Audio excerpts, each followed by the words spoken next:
주님, 우리 주 예수 그리스도 어린 양께서 어디로 인도하든지 함께 찬송하며 나아가는 거룩한 무리 되게 해주심에 감사합니다. 오늘 이 창세기를 통해서 우리들에게 허락하신 믿음의 승계가 어떻게 이루어져야 하는지, 그리고 그 믿음의 승계의 결국인 예배를 드리는 아름다운 모습을 보고 또 드리기를 원합니다. 주의 영이 저희들의 각 심령을 주장하여 주시옵소서. 예수 그리스도의 이름으로 기도드리옵나이다. 아멘. 창세기 4장 25장에 이렇게 쭉 보면은 좀 슬픈 이야기가 굉장히 짧게 기록되죠. 25절에 보면은 셋을 낳습니다.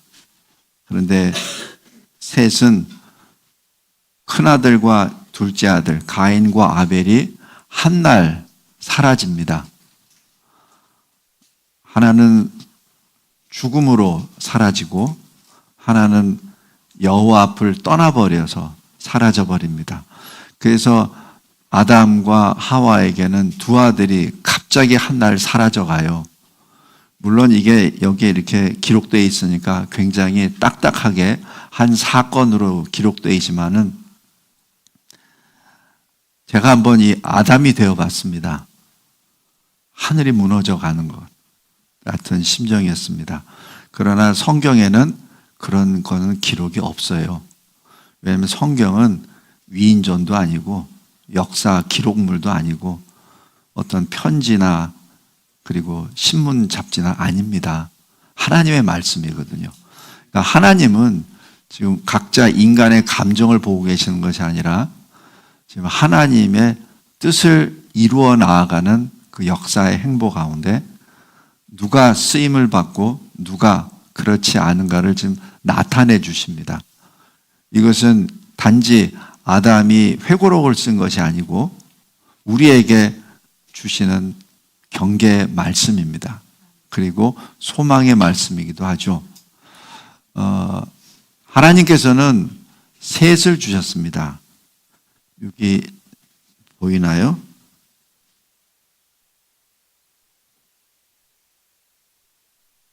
좀 더 신식이라 저는 여기 백보드판이나 칠판 좀 얘기를 했더니 신식으로 돼가지고 되나요?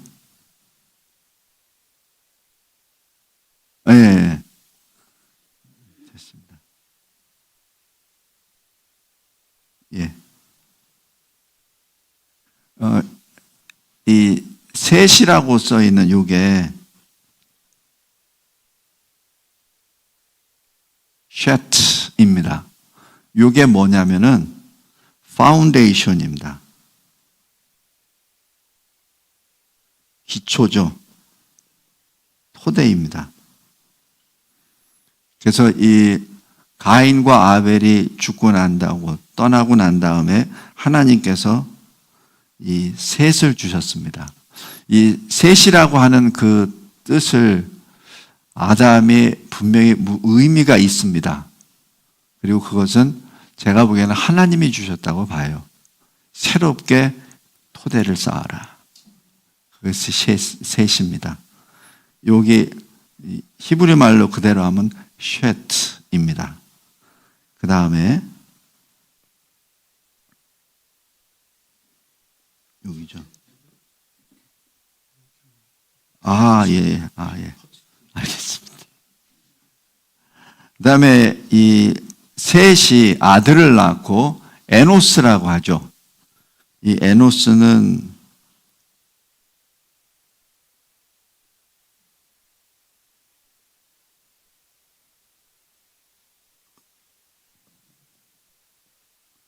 에노스인데 이 에노스라는 이 단어는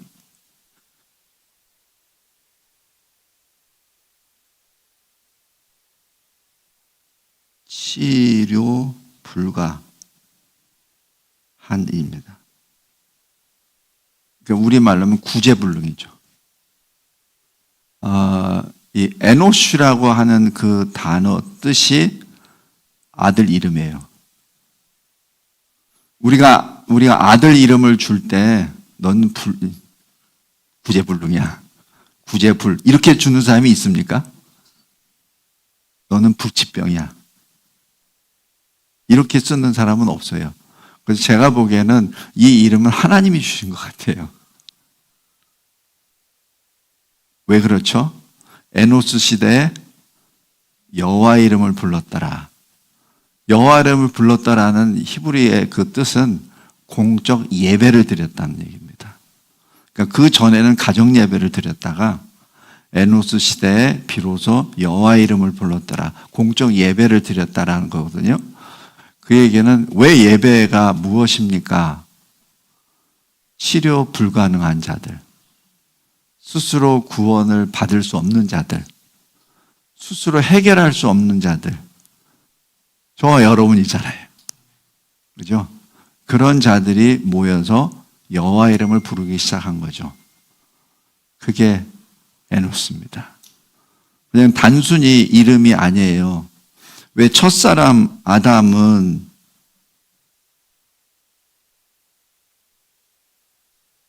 이 아담인데 이 아담이 뭐냐면 아담아 하면은 이게 흙입니다. 땅이에요. 그래서 이거를 쭉 하고 나면은 요 자체가 아담입니다. 그래서 아담은 흙에서 나온 존재다. 땅에서 나온 존재다라는 뜻입니다. 하나님이 지어주신 이름이에요. 하나님은 땅에 계신 분이 아니잖아요. 그죠? 하늘에 계신 분이잖아요. 그러니까 아담에게 왕권을 주시죠. 그것이 창세기 2장이에요. 창세기 2장 한번 보세요.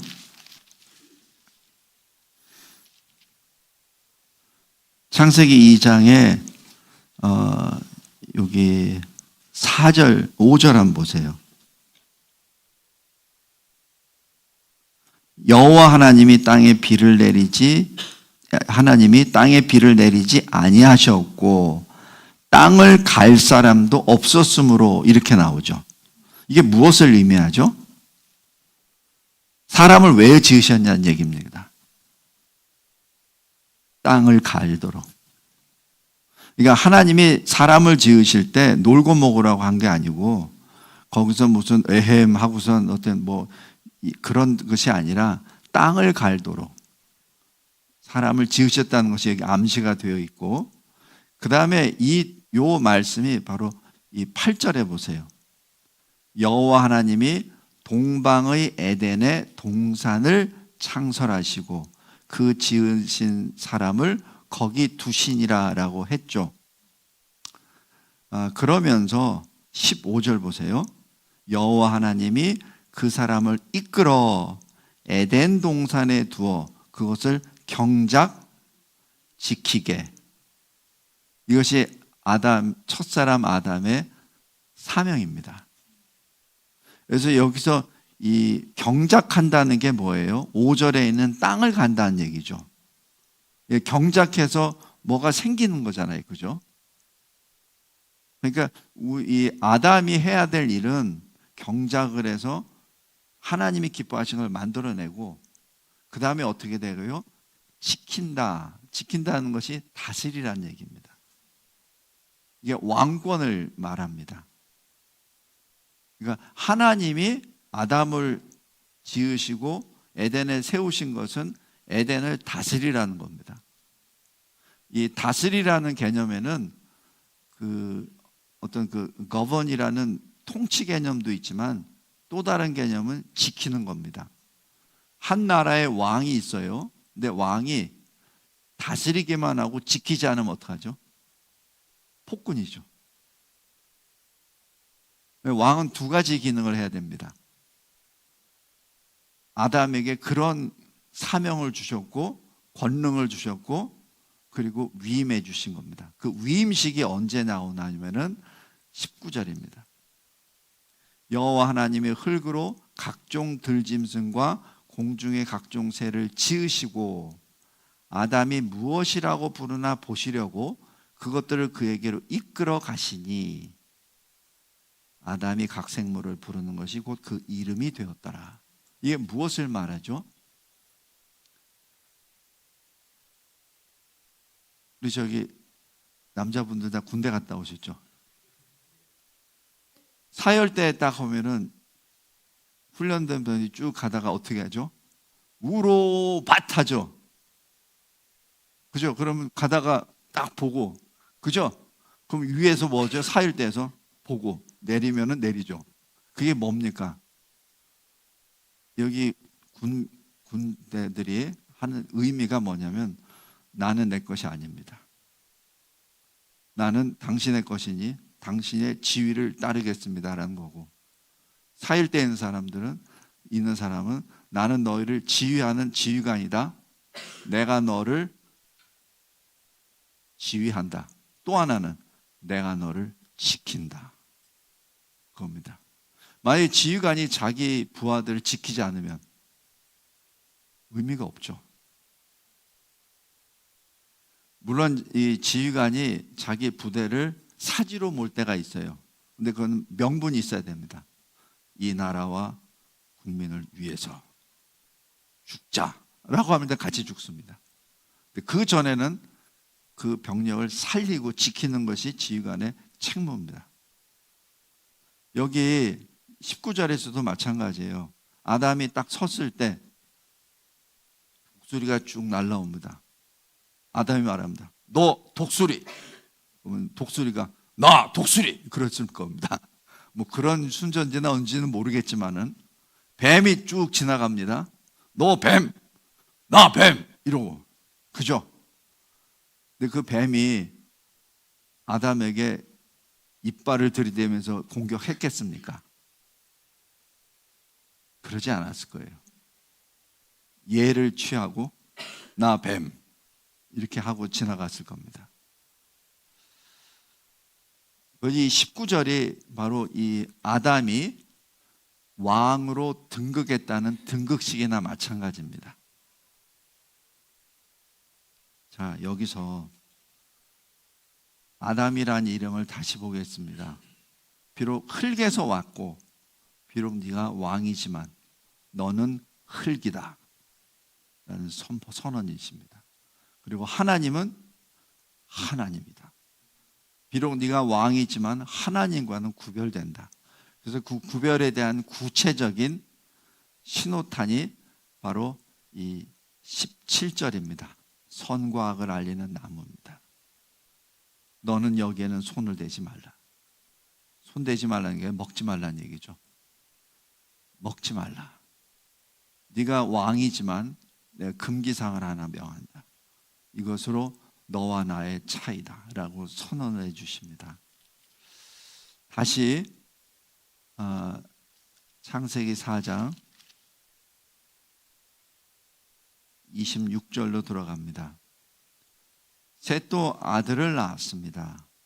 그런데 그의 이름을 에노시, 나 혼자 구제할 수 없습니다. 구원할 수 없다는 것을 고백합니다. 그리고 5장으로 들어갑니다. 5장에 보면은 아담의 계보 이렇게 말합니다. 근데 4장 16절부터 24절까지는 가인의 계보가 쭉 나옵니다. 근데 4장에 있는 가인의 계보와 5장의 아담의 계보의 차이점이 있습니다. 혹시 생각해 보셨나요? 4장에 있는 가인의 계보에는 잘 보세요. 여기 17절, 4장 17절.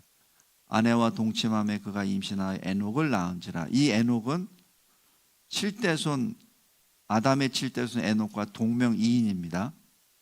에녹을 낳은지라 가인이 성을 쌓고 그 아들의 이름으로 이름을 하여 에녹이라 하니라.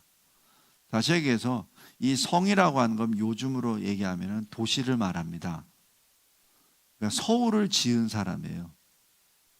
엄청난 사람입니다. 거인입니다. 그런데 그 이름을 자기 아들로 이름을 붙이죠. 그게 뭐죠? 지금 이 가인은 16절에 여호와 앞을 떠났다라고 기록하죠. 하나님의 이름은 없습니다. 하나님께 감사도 없고 예배도 없습니다. 단지 자기 자랑이죠. 내가 지었지. 그래서 내 아들 이름으로 이 성 이름을 부르자. 이렇게 말합니다. 그리고 여기 20절 보세요. 야단은 야벨을 낳았으니 그는 장막에 거주하며 가축을 치는 자의 조상이 되었고, 21절 유발은 수금과 퉁소를 잡는 모든 자의 조상이 되었고, 22절 두발가인은 구리와 쇠로 여러 가지 기구를 만드는 자, 이렇게 됐습니다. 이 사람들의 모든 초점은 이 세상의 자랑에 꽉 차 있죠. 내가 음악의 조상이지, 내가 장비를 만드는 모든 사람의 조상이지라고 여기서 딱 말합니다. 그런데 이 아담의 계보 5장에 보면은, 잘 보세요. 여기 6절 보세요. 셋은 105세 에노스를 낳았고 에노스를 낳은 후 807년을 지내며 자녀들을 낳았으며 그는 912세를 살고 죽었다라고 그 패턴으로 쭉 나갑니다. 그죠? 여기에 이 세상에서 무엇을 했다가 없어요. 무엇을 때 크게 이루었다는 것도 없습니다. 단지 누구를 낳았고 몇 년을 살다가 몇 살에 죽었다라고 기록이 되죠. 이것이 가인의 계보와 아담의 계보의 차이점입니다. 여기서 누구를 낳았다가 뭐죠? 바로 그것이 믿음의 승계자입니다. 여기 1절, 2절 한번 보세요. 이것은 아담의 계보를 적은 책이니라. 하나님이 사람을 창조하실 때에 하나님의 모양대로 지으시되 남자와 여자를 창조하셨고 그들이 창조되던 날에 하나님이 그들에게 복을 주시고 그들의 이름을 사람이라 일컬으셨더라 라고 했죠. 3절에 아담은 130세에 자기의 모양, 자기의 형상과 같은 아들을 낳아 이름을 셋이라 하였고 라고 말합니다. 이 자기 모양, 자기 형상이 어디서 나왔죠? 창세기 1장 26절입니다.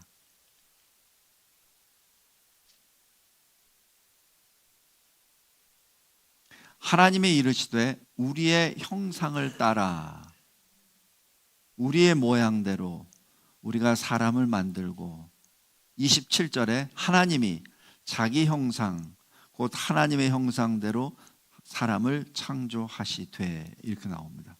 이 형상이라고 하는 이 말을 헬라어로 뭐라고 하냐면은, 여기 영어로 하면은 이렇게 합니다.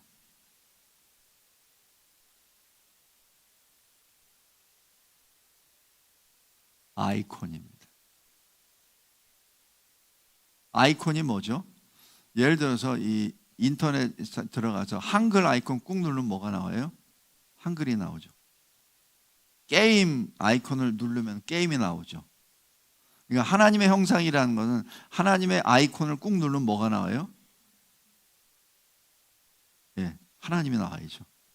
그러니까 아담을 꾹 누르면은 하나님이 나와야 됩니다. 그것이 아담이 지으심을 받은 목적입니다. 그러니까 우리도 마찬가지예요. 제 김진성이잖아요. 김진성 꾹 누르면 하나님이 툭 튀어나와야 됩니다. 그게 하나님이 우리를 지으신 목적이에요.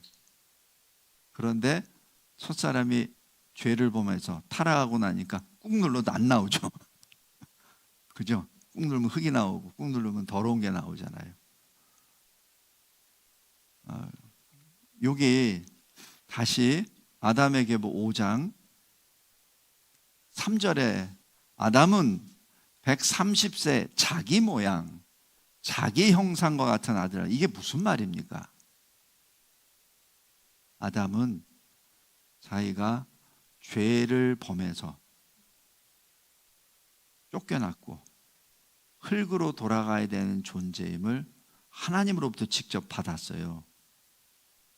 그런데 창세기 3장 15절에 여자의 후손 나오죠. 여자의 후손으로 인해서 내가 다시 새 생명을 얻는다는 믿음으로 다시 주님 앞에 서게 됩니다. 그 증거가 뭐냐면 아내의 이름을 하와라고 부른 이유입니다. 이 하바라고 하는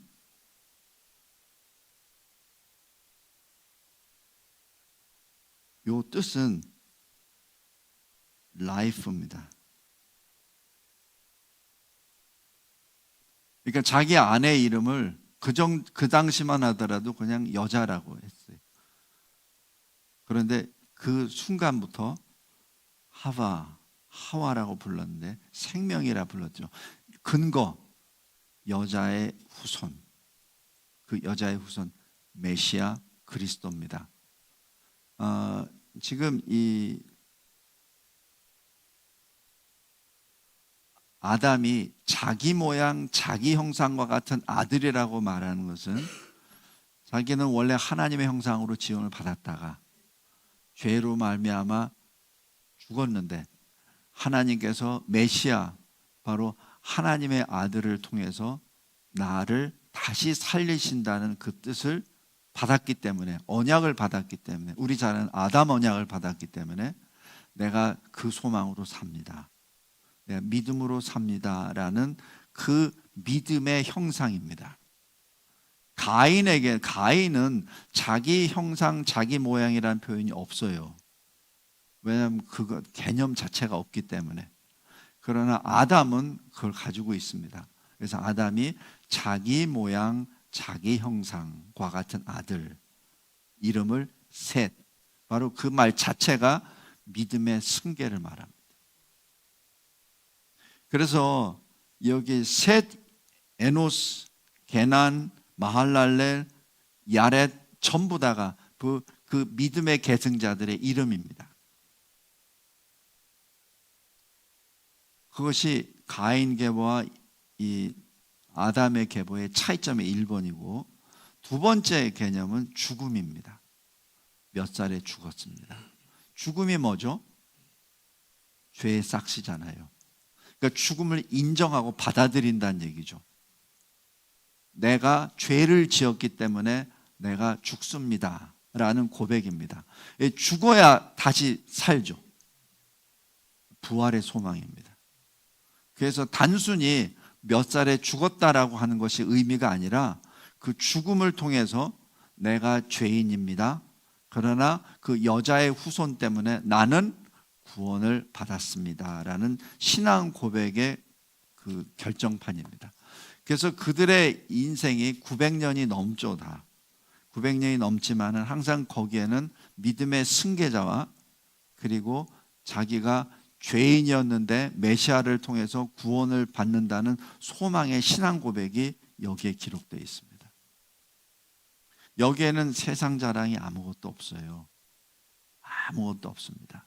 그냥 내가 900년 사는 동안에 누구를 세웠고 그를 통해서 나는 또 그 후손에게 내 믿음을 승계시켰습니다. 그리고 나는 죽었습니다. 부활의 소망으로. 이것이 4장과 5장의 큰 차이입니다. 다음에 여기에 보면은 잠깐 여기 21절 보세요. 여기 에녹이 나오죠. 에녹이 65세 때 무드셀라를 낳습니다.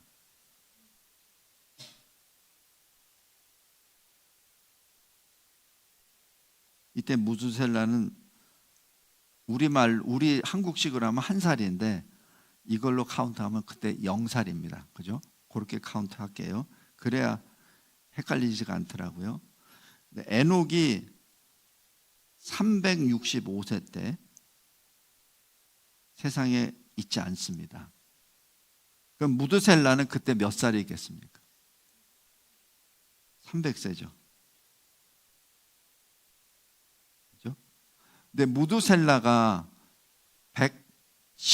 117세,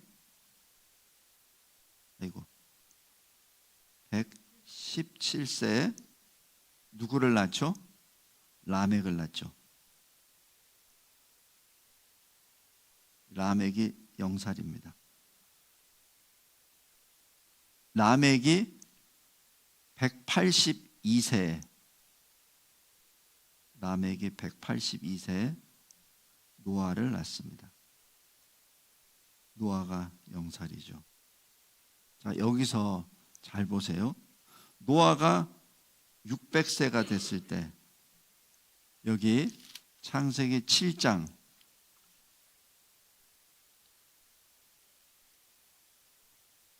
창세기 7장 11절 보세요. 노아가 600세 되던 해 둘째 달 17일. 그죠? 이때 홍수 심판이 시작됩니다. 그럼 제가 지금 역으로 계산을 해볼게요. 노아가 600세가 될 때 라멕은 몇 살이 돼야 되죠?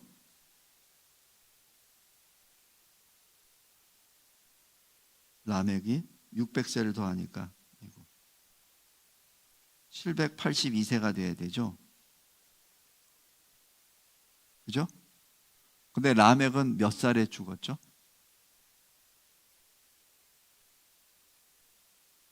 아, 777세에 죽습니다. 아이고. 그죠?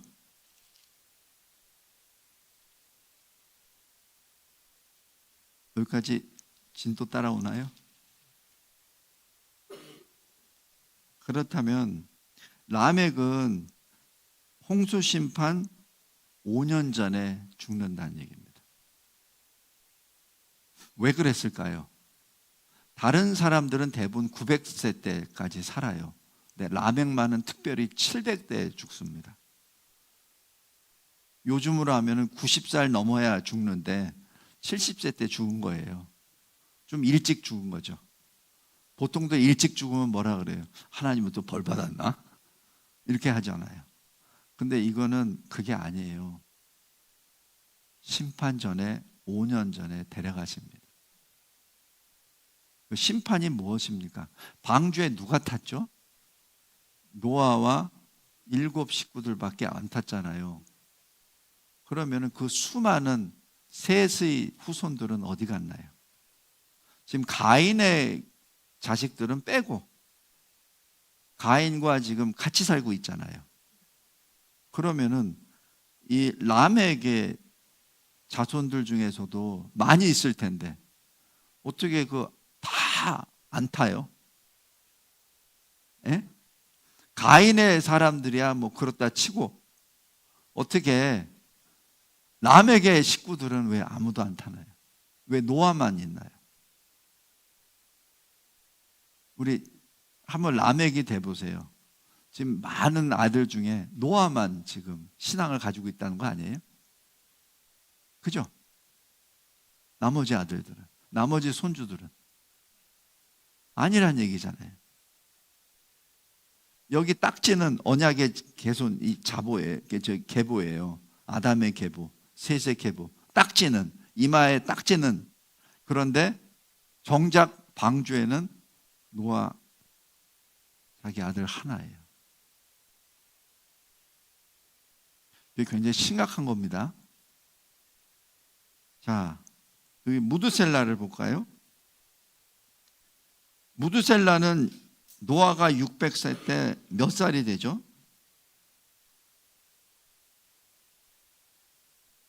라멕이 182세 때 무드셀라는 몇 살이 됩니까? 아이고, 400 라멕이 182세니까 무드셀라가 117세죠. 그러니까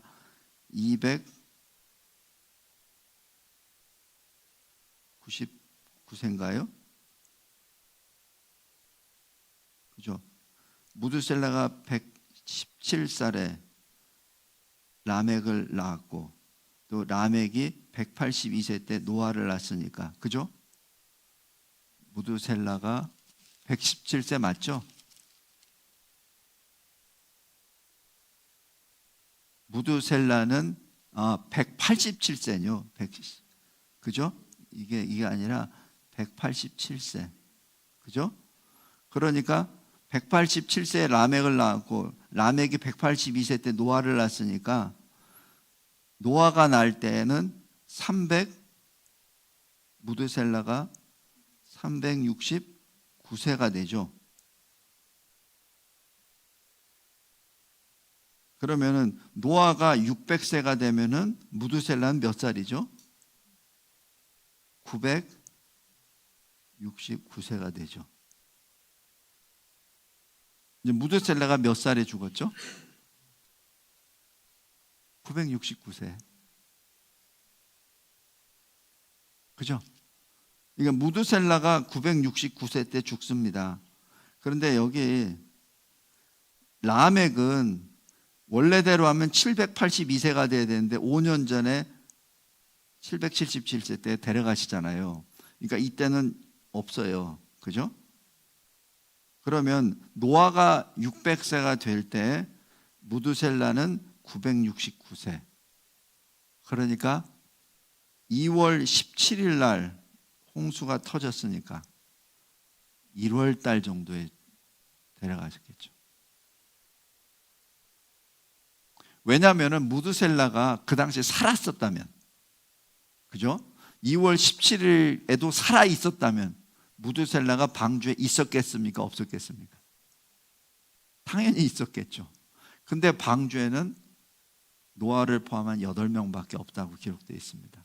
그렇다면 무드셀라는 그 전에 하나님이 데려가신 거죠. 그죠? 여기서 굉장히 요즘 말로 소름 끼치는 일이 벌어집니다. 하나님은 무드셀라를 데려가세요. 심판 전에. 자기 자손들이 심판의 물결에 쓸려 죽는 것을 보게 않게 하십니다.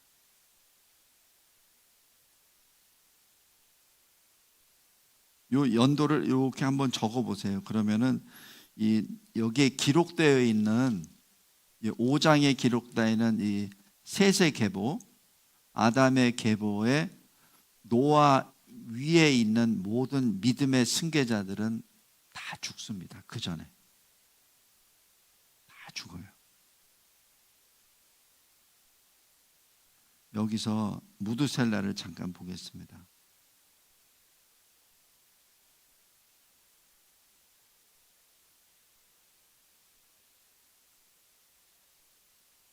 이게 뭐냐면, 아이고, 다시 쓸게요.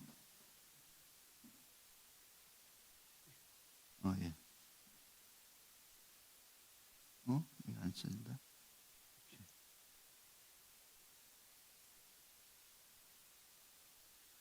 이게 뭐냐면 무트입니다. 이 무트가 뭐냐면은 나입니다. 그래서 왜 이 창세기 2장에 보면은 선악과를 알리는 나무를 먹었을 때는 정령 죽으리라. 그죠? 근데 히브리 말에는 부사가 없어요. 그래서 어떻게 쓰냐면은 무트 두 번 씁니다. 그러니까 죽고 죽으리라는 뜻이에요. 물론 여기에 이제 접속어가 되기 때문에 또 다른 이렇게 좀 붙긴 붙는데 어근으로 하면은 죽고 죽으리랍니다. 근데 이 무트하고 아주 닮은 꼴이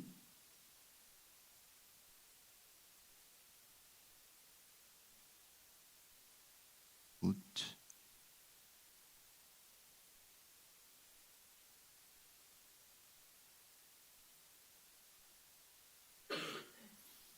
요게 무드셀라입니다.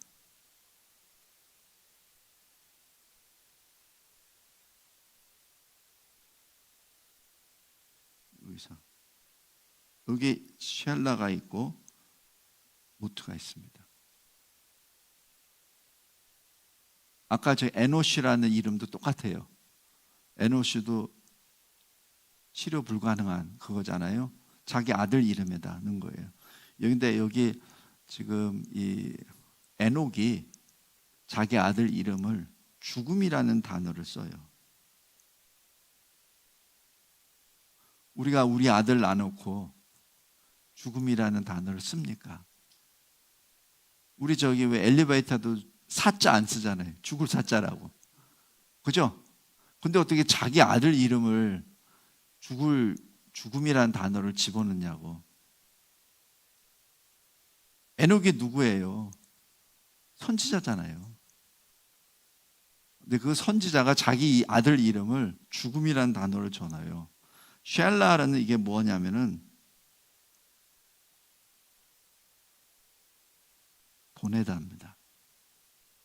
그래서 이게 무엇을 의미합니까? 너 죽을 때 심판을 보내리라. 이게 엄청난 겁니다. 이 누가 지었어요? 에녹이. 저는 에녹이 지었다고 생각 안 해요. 하나님이 주셨지. 왜 에녹이 이 정도로 했습니까? 에녹이 65세 때 무드셀라를 낳아요. 그리고 300년 동안 하나님과 동행하죠. 근데 보통 히브리서에 말하면은 하나님이 기쁘시게 하는 자라는 증거를 받았다. 히브리서 나오죠. 한번 보시겠습니다. 히브리서 11장.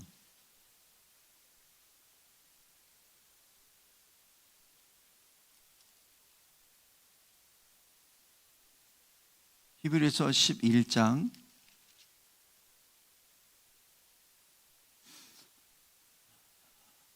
5절에 믿음으로 에녹은 죽음을 보지 않고 옮겨졌으니 하나님이 그를 옮기심으로 다시 보이지 아니하였느니라. 그는 옮겨지기 전에 하나님을 기쁘시게 하는 자라 하는 증거를 받았느니라. 근데 증거가 뭘까요? 어떤 증거를 받았기에 에녹은 하나님을 기쁘시게 하는 증거를 받았다고 합니까? 여기 유다서 한번 보세요. 유다서 14절 보십시오. 14절, 15절, 16절, 14절 보면 아담의 7대손 에녹이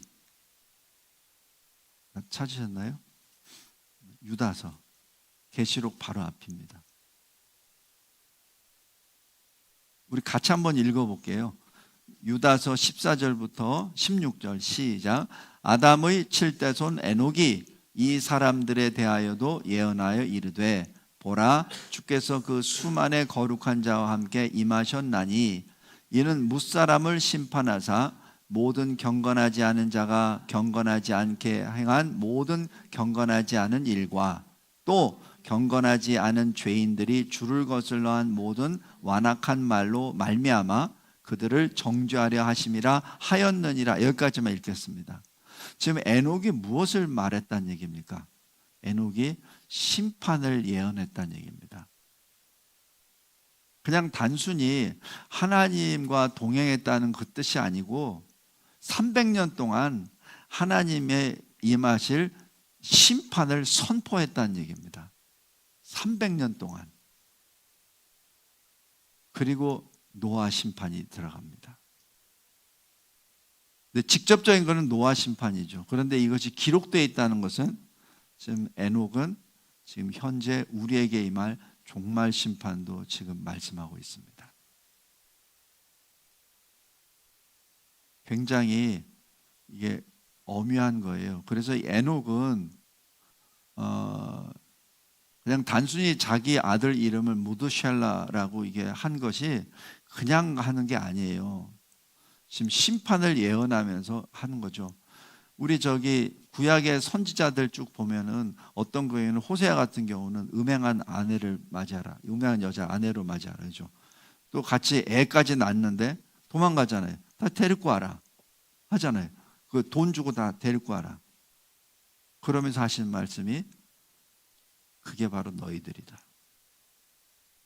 몸으로 보이란 얘기죠. 아들 이름은 어떻고요? 딸 이름은 없고 내 백성이 아니니라 막 이름을 주잖아요. 그것으로 봤을 때 무드셀라는 에녹이 지은 게 아니에요. 하나님이 지으신 이름입니다. 바로 무드셀라를 통해서 하나님의 심판의 역사를 지금 선포하신 것이죠. 그래서 무드셀라가 심판 직전까지 세상에 삽니다. 그래서 여기 아담의 계보에 쭉 전부 다 900세가 다 넘는데 무드셀라가 제일 오래 살아요. 965세.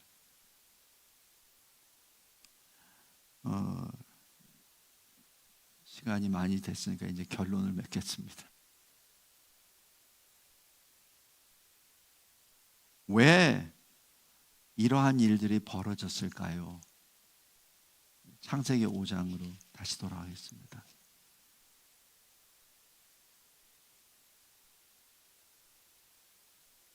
창세기 5장 32절에 노아는 500세 된 후에 셈, 함, 야벳을 낳았더라.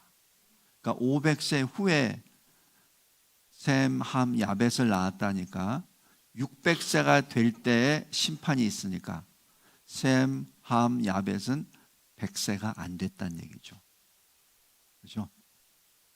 그 당시에 홍수를 심판을 받게 됩니다. 그러니까 그 얘기는 젊은 나이에 아이들은 그때 여기 6장으로 다시 돌아가면은 그 이유가 쭉 나와 있습니다. 사람이 땅 위에 번성하기 시작할 때 그들에게서 딸들이 나니 여기서 사람은 누구겠습니까? 바로 4장의 가인의 계보에 속한 사람들입니다. 2절에 하나님의 아들들이 누굽니까? 5장의 셋의 계보입니다. 아담의 계보죠. 그러니까 그 죽음을 받아들이고 신앙을 받아들이고 부활 소망으로 살아갔었던 셋의 자손들이 아들들이 가인의 딸들의 아름다움을 보고 자기들이 좋아하는 모든 여자를 아내로 삼습니다. 제가 전에 어느 교회 이제 큰 교회에 있을 때 보면은 젊은 이제 그 청년들이 여자 청년들이 와서 줄에 좀 서주세요. 그래서 누군데 믿지 않는 사람인데 제가 결혼해서 전도하려고요. 힘있게. 그래서 그때 전도하려고 그 기간 동안 전도하지 말고 결혼 준비 기간에 전도해서 세례 받고 그 다음에 하면 어떨까? 사정이 그렇게 기다릴 때가 아닙니다. 그래서 나는 하겠습니다. 제가 그런 사람 몇 번 봤는데 다 교회 안 나와요.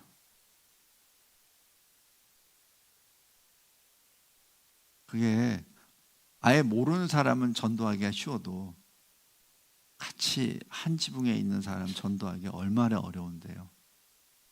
안 됩니다.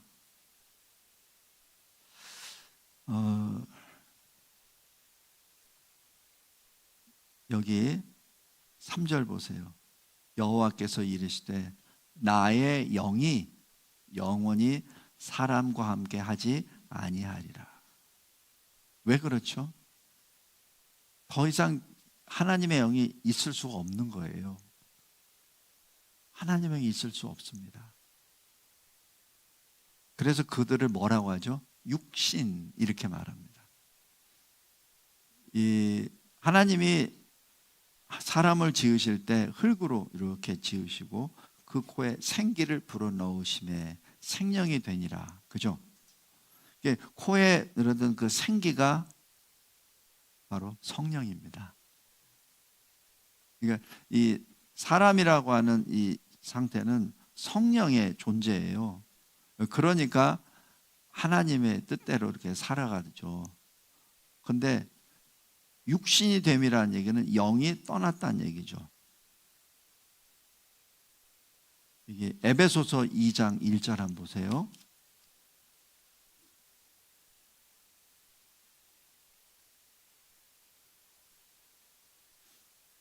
에베소서 2장 1절 우리 같이 한번 읽겠습니다. 에베소서 2장 1절 시작.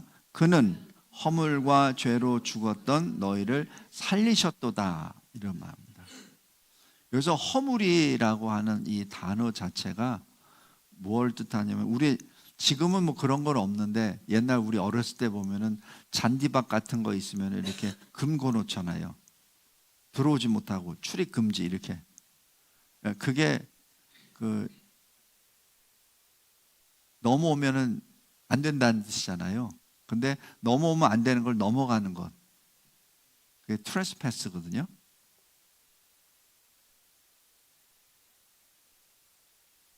이게 넘어가면 안 되는데 하는 것. 요게 번역을 허물이라고 번역합니다. 안 되는데 하는 거를. 죄가 뭐죠? 죄는 하나님으로부터 떨어져 나가는 것. 이사야서 보세요. 이사야서 59장.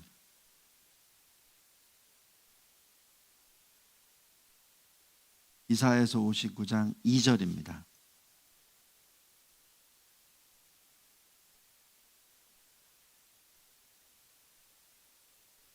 이사야서 59장 2절 같이 읽겠습니다. 시작. 오직 너희 죄악이 너희와 너희 하나님 사이를 갈라놓았고 너희 죄가 그의 얼굴을 가리어서 너희에게서 듣지 않으시게 함이니라. 이게 죄입니다.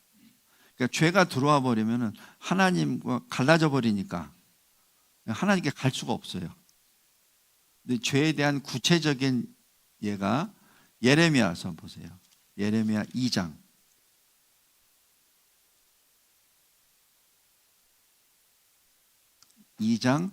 13절. 예레미야 2장 13절. 그 죄악에 대한 구체적인 예를 하나님이 알려주십니다. 찾으셨죠? 같이 읽겠습니다. 시작. 내 백성이 두 가지 악을 행하였나니 곧 그들이 생수의 근원되는 나를 버린 것과 스스로 웅덩이를 판 것인데 그것은 그물을 가두지 못할 터진 웅덩이들이니라. 이게 이 죄는 하나님으로부터 떨어져 나가는 것인데 그 구체적인 게 뭐냐면 생명의 근원 대신 하나님을 버려버린 것. 이게 죄악이 1번입니다. 두 번째 죄악은 뭐예요? 자기 스스로 물 웅덩이를 파는 거예요. 구원의 길을 자기가 스스로 찾는 거죠. 그런데 뭐라고 해요? 웅덩이가 터진 웅덩이라. 아무리 물을 부어도 물을 담글 수 없는 웅덩이라라는 얘기죠. 그것이 죄악입니다.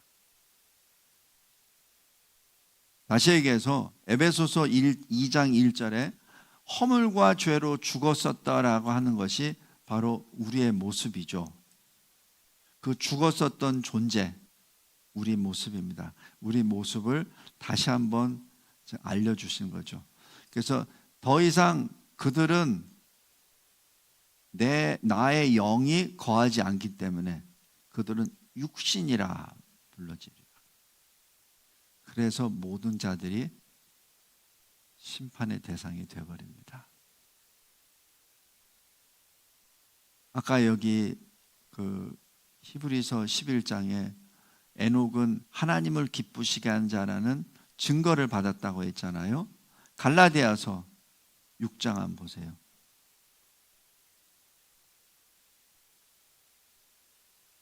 갈라디아서 6장 17절.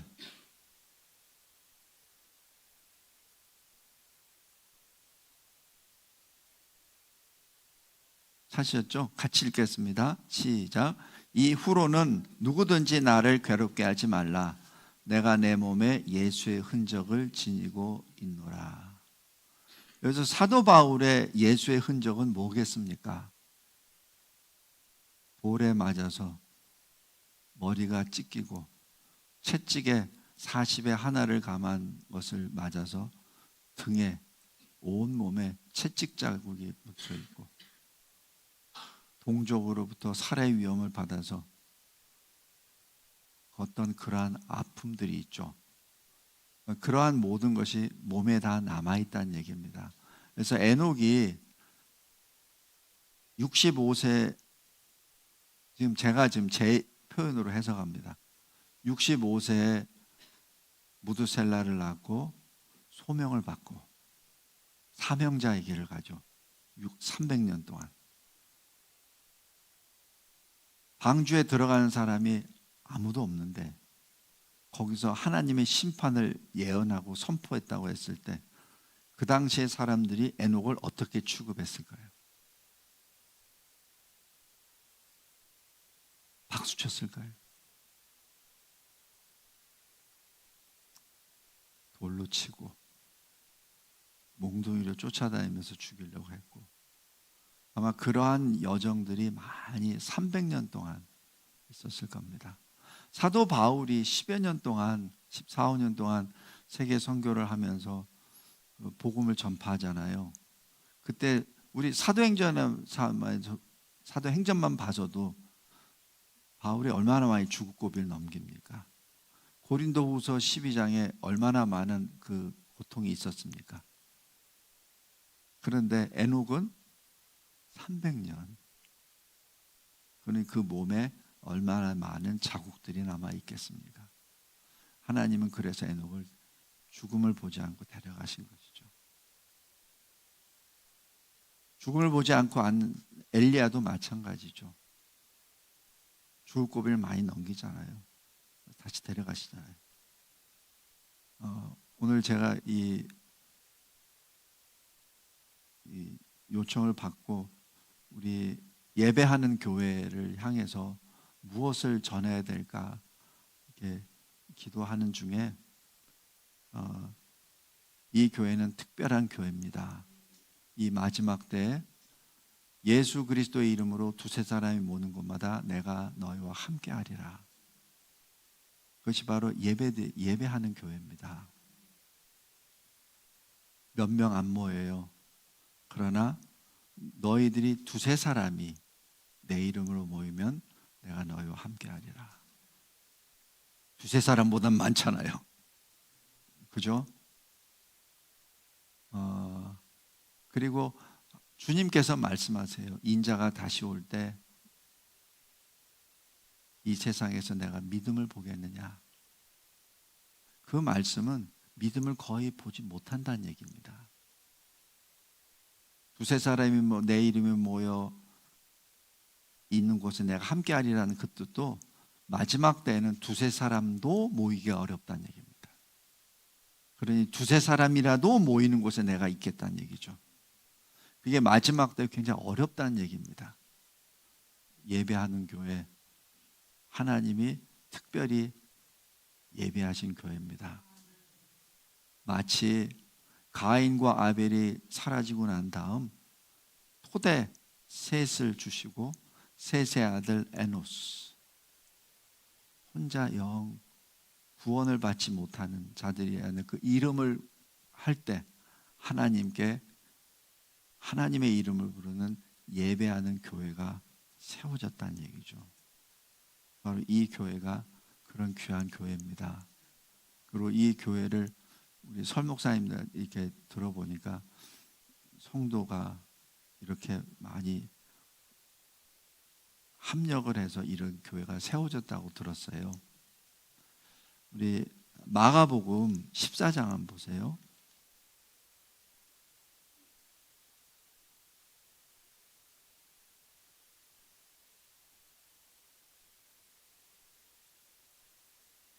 마가복음 14장 12절부터 15절까지, 마가복음 14장 12절부터 16절까지 다 찾으셨죠? 같이 읽겠습니다. 시작. 무교절의 첫날 곧 6월절 양 잡는 날에 제자들이 예수께 여짜오되 우리가 어디로 가서 선생님께서 6월절 음식을 잡수시게 준비하기를 원하시나이까 하매 예수께서 제자들 중에 둘을 보내시며 이르시되 성내로 들어가라. 그리하면 물 한 동이를 가지고 가는 사람을 만나리니 그를 따라가서 어디든지 그가 들어가는 그 집 주인에게 이르되 선생님의 말씀이 내가 내 제자들과 함께 유월절 음식을 먹을 나의 객실이 어디 있느냐 하시더라 하라. 그리하면 자리를 펴고 준비한 큰 다락방을 보이리니 거기서 우리를 위하여 준비하라 하시니 제자들이 나가 성내로 들어가서 예수께서 하시던 말씀대로 만나 유월절 음식을 준비하니라. 이것이 성찬식이 제정된 장소입니다. 바로 교회가 세워진 장소예요. 예수님은 어떻게 말씀하셨죠? 그 사람 만날 터이니 따라가라. 그리고 그 사람을 따라가게 되면은 거기에 15절 자리를 펴고 준비한 큰 다락방이 있을 거야. 이게 뭐죠? 하나님이 예비하신 사람입니다. 그 사람은 예수님이 그냥 가서 만날 거야. 어디든지 따라가. 그럼 거기에 이미 다 준비되어 있을 거야. 너희들 제자들 준비할 필요 없어. 준비할 거야. 예배하는 교회가 그런 교회인 줄 믿습니다. 하나님의 종이 하나님으로부터 말씀을 듣고 결단하고 일어섰을 때 주님이 알려주세요. 가라. 만나리라. 그가 다 예비하리라. 거기서 너는 성찬식을 준비하라. 다 준비되어 있으니까. 마가복음 11장 한번 보세요.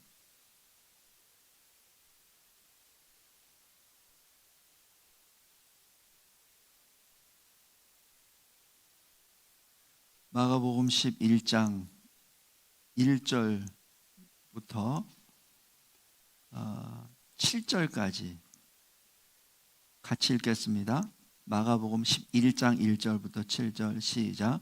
그들이 예루살렘에 가까이 와서 감람산 벳바게와 베다니에 이르렀을 때 예수께서 제자 중 둘을 보내시며 이르시되 너희는 맞은편 마을로 가라. 그리로 들어가면 곧 아직 아무도 타보지 않은 나귀 새끼가 매어 있는 것을 보리니 풀어 끌고 오라. 만일 누가 너에게 왜 이렇게 하느냐 묻거든 주가 쓰시겠다 하라. 그리하면 즉시 이리로 보내리라 하시니 제자들이 가서 본즉 나귀 새끼가 문 앞 거리에 매어 있는지라.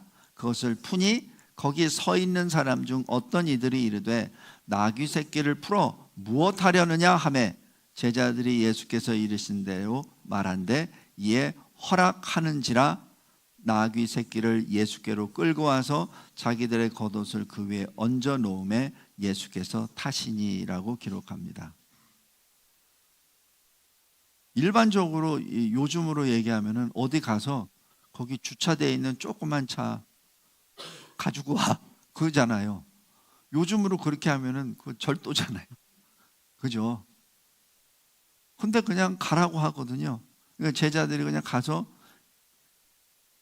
그냥 예수께서 하시기를 그냥 그렇게 주께서 쓰신다고 합니다. 그러니까 그냥 가져가라 이랬잖아요. 이름도 없습니다. 아까 여기 그 다락방 준비한 사람도 이름도 없어요. 그 사람은 주님을 기다리고 있던 사람입니다. 기다린 사람이에요. 이름도 없어요. 여기 성경에 아무 기록도 없습니다. 그런데 그 사람은 지금 주님을 기다리고 있고 주님이 예비하신 것을 지금 다 소중히 가지고 있다가 주님이 쓰시겠다 여기 있습니다 라고 드리는 분입니다. 그분들이 여러분들입니다. 이 세상에 어느 누가 있어서 요즘 시대에 조그만 교회에 오겠습니까? 안 오죠. 여러분들은 바로 그분들입니다. 아무 이름도 없어요. 그러나 여러분들이 가지고 있는 모든 것을 주님이 주께서 쓰시겠다고 한다라고 하면 여기 있습니다. 주님, 내가 지금 이것을 위하여 지금 준비하고 있습니다 라고 준비하고 기도하는 여러분 줄 믿습니다. 오늘 예배, 믿음의 승계, 우리 저 옆방에 우리 꼬마들이 있는데 제가 원래대로 하려면 저 친구들 오라 그랬는데 아까 보니까 소리가 나서 더 이상 얘기를 못 하겠고, 근데 우리가 받은 이 믿음을 우리 자손들에게 증거하시기 바랍니다. 입으로 증거하는 것이 아니라 우리 삶으로 증거하고 믿음의 승계의 그 계보가 계속 기록되고, 생명책이 어떻게 기록되어 있겠습니까? 창세기 5장이 생명책의 한 단면입니다. 그리고 창세기 4장이 책들, 크고 흰 보좌 앞에 높은 자나 낮은 자나 큰 자나 작은 자나 죽은 자나 산 자나 서 있다고 했죠. 근데 거기에 책들, 다른 책 단수가 있죠. 생명책이라. 책들, 바로 창세기 4장에 가인의 계보 그 책들이 많이 기록되어 있죠. 많이 기록되어 있죠.